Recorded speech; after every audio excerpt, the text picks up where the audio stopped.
This is Everything Philadelphia, brought to you by Philadelphian TV, sponsored by JoJoMacMusic.com. I am Pistol Buzz.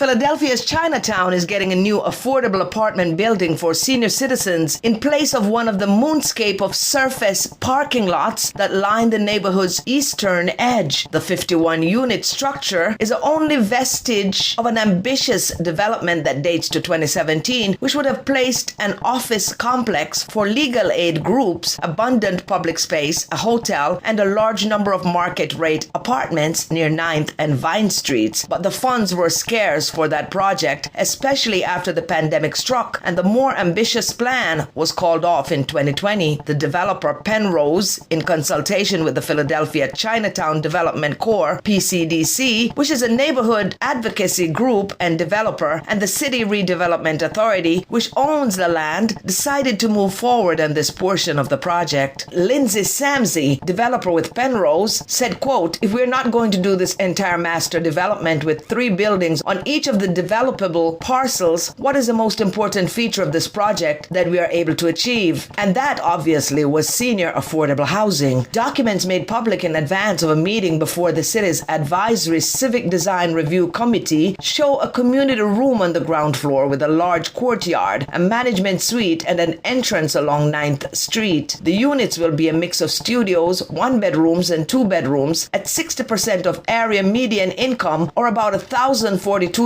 a month for a studio apartment. The site is bounded by Vine Street to the north, 9th Street to the west, and to the south by a row of 2 to 3 story buildings with storefronts on the ground floor and apartments above. The building will be kept to 5 stories tall, partly to ensure that it doesn't overwhelm its neighbors. Since the Redevelopment Authority sought request for proposal in 2017 for this and neighboring lots, PCDC has advocated for the project to have shorter buildings and lower density. Penrose and PCDC were originally on opposite sides of the bidding in 2017, but now Chin's organization is a minority partner in the deal with 1% stake in the building. PCDC will also provide cultural and language expertise and on-site programming and marketing to seniors in the community. The development would cost about $23 million, less than half of the pre-pandemic estimate for the building when it was proposed as a 12-story structure with 126 market rate apartments above the senior housing. Samsey said, "We're seeking full zoning approval, and then we hope to close on the financing and break ground early next year." End quote. The building will have 9 surface parking spaces, which require a variance from the Zoning Board of Adjustment. New parking lots are banned in the area, and the site is undergirded with rail tunnels, so adding an underground garage isn't possible. The site is adjacent to the traffic-choked Vine Street Expressway, which carved Chinatown in 2. The city recommends that any building within 1,000 feet of a highway provide air filters of a similar quality to those required of healthcare facilities, but the developer is using a weaker filtration system because the building's HVAC system cannot support the more robust filter due to the site's space constraints. But Chin says that Chinatown residents already live with the air particulate pollution. Many of the prospective tenants for the building will probably come from the neighborhood where they're already exposed to the highway's noxious side effects. As for the rest of the surface parking lots to the east of the proposed new building, Penrose has no immediate plans for development. The remaining parking lots do not abut row houses, Samsey noted, although they do neighbor the Racevine station of the Broadridge subway spur. He said, quote, "I do think that the other 2 developable parcels, which are 8th and Vine and 8th and Race, lend themselves to more dense uses."